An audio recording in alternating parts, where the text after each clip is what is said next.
now we're at old business, which is public hearing and final adoption of the 2021 municipal budget. And Lorraine, I turn this over to you. Thank you, Mr. Mayor. If everyone's ready, I'm going to go ahead and share my screen as long as I can figure it out. I have a question, Lorraine. I didn't receive the budget. Okay, the official budget is definitely posted on our website. If you want, I can email you tomorrow the copy of the official budget if you can't find it. No, I don't have it. Okay. Lorraine, nothing has changed since the introduction, right? Correct. Okay. I don't have a copy. I don't have a copy from the introduction either. Okay, well, we'll definitely get that to you. Thanks. Okay, can everyone see my screen? Yes. I can get the slideshow to start. We'll be in good shape. Okay, so we're just going to have to look at it this way. I'm sorry. If everyone can see, the slides will probably be along the left, but just trying to ignore that part. So tonight we are hearing for our annual municipal budget. 2021 is the third year that we have no tax increase. Our prior budgets built a fund balance that has enabled us to weather the current pandemic financial crisis that many municipalities across the state of New Jersey find ourselves in. This budget was a very determined effort from the mayor and finance committee to continue to restrict our budget allocations while maintaining the full services for our public. Looking at our revenues in our 2021 budget, you can see some pretty large variations. Last year, we invested heavily in capital and used a one-time increase of our fund balance as a revenue to pay for it. You can see this year, our fund balance has decreased back to 0.9 million, which has been our average over the past couple of years. Our local revenue includes licenses and permits, court fines, interest, interlocal and construction receipts. And you can see that that was the largest hit with the pandemic shutdown. Lorraine, excuse me, are you actually going individually each slide? We just see the front page. Okay, so you're not advancing with me? No. No. Okay, let me stop screen share and Okay. see. And of course, I can't even see that anymore.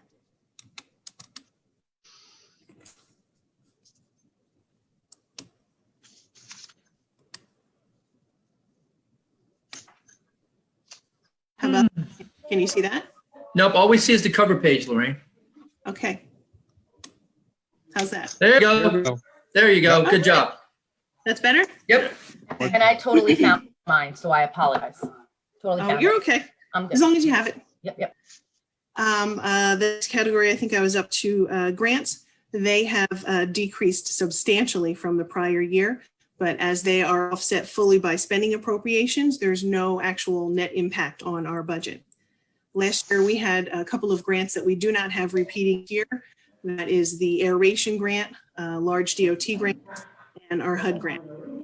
Throughout the year, as we're awarded different grants, we can add them into a budget that, into our budget by passing a resolution by the governing body that the and have to give us permission to actually insert into our budget. Each revenues include our cell tower fees, the cable TV franchise fee, fire prevention fees, and new for this year, we have the much worked on solar field of 23,000 and the sale of assets for 96,000. The solar field lease fee continuing each year, but the sale of assets is a one-time revenue. Our receipts from delinquent tax decreased over $100,000 for a pretty positive reason. We actually have a smaller balance of receivables that we started 2021 with, and the tax collection rate increased from 97.5 to 98.01. So we have actually less to collect in 2021. You're not advancing, Lorraine. I haven't changed any. Let me move. Haven't changed yet, Mike. All right. Are you telling me I'm talking too long on the slide? No, that's okay. Do your thing. Got another 20 minutes on this slide. The budget in front of you, you should be okay. Our taxation actually increased by 25,000. That's not a tax increase. That's just due to the increase in our assessments. So the values of our properties went up. We're able to take a little bit more in local taxes. It shows that there's a local tax increase of 0.002, which is 200. It's really due just to rounding from the local open space tax. There's no tax increase this year. Okay. Did everybody advance? Yep. All right, good. So people may be asking themselves, where does the money come from that we use in our budget? This is a graphic representation of our funding sources. One note that is one of my pet peeves on the aid/energy category, our state aid is really only $32,000. The $921,000 additional that's included in that category is from energy receipts. A long time ago, energy receipts were a local revenue, just like the cable franchise fee, and the state decided that it was burdensome for local municipalities in New Jersey to collect, so they helped us by them collecting it for us. And then they pay it, or I suspect a portion of it, back to us under the guise of state aid. Each year, the aid portion of this year decreases and the energy portion magically increases so that the sum of the two is still the same. Okay, we have two caps in our budget. The first one that we're going to talk about is our levy cap. It's a state imposed cap, and it limits the amount that we can increase our tax levy by each year. Our local levy this year is $13,360,000. The maximum that we could increase would be that 15 million figure that shows. Our actual levy is 1.7 million below what it could have been. Looking at the other side of our budget, our spending appropriations, you can see that our spending units are detailed here, and it's comparing this year's appropriation that's proposed to what we adopted for last year. Just to go through each of the categories, general government is pretty much all of the offices here in the municipal building. The assessment, collection, construction, zoning, work, finance, council, administration, and also our professionals, our IT, our auditor, attorney, and our engineer. The $48,000 increase here is for wage increases for the 27 employees and 4 professionals that are included in this category. Our insurances cover medical, public, and professional with the related expenses. Public safety, which we'll go into in a little bit more detail a couple slides up, includes our police, dispatch, OEM, fire, the emergency squad, our low contribution, prosecution, court, and public defending. The savings here in that department is due to some retirements in our police department and replacing a full-time person in our court department with a part-time person. The finance committee is always looking at new ideas to try and save taxpayer money. Works is the DPW, buildings and grounds, and vehicle maintenance. A good portion of the increase in this year's budget is due to that great winter season that we had. While I love the snow, I understand that not everyone does, and that the maintenance and safekeeping of the roads during the storms leads to a lot of overtime. And our public works employees work very hard to keep the roads safe during snowstorms. Also leads to increased costs for salt and repairs on the vehicles that are working hard to keep the roads cleaned. Solid waste includes garbage, collection, the disposal, recycling, and bulk waste. This is a contractual increase for collection that increases this line item. Our health and recreation includes public health, our resource center, environmental health, animal control, seniors, and recreation. The utilities and statutory includes the utilities that we pay as a borough, like electricity, lighting, our telephone and fuel. Statutory includes the pensions that we pay for all the eligible employees and the employment taxes. Capital debt and grants is pretty self-explanatory. The large decrease this year is mostly due to our capital contribution that decreased by a little over $1 million. I mentioned during revenue that we had a large use of fund balance last year for some one-time capital projects.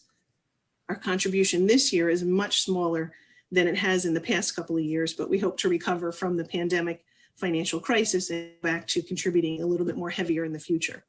2021 is the last year for our general taxation to make their bond payment, And we anticipate using that $650,000 to help fund our capital moving forward in future years.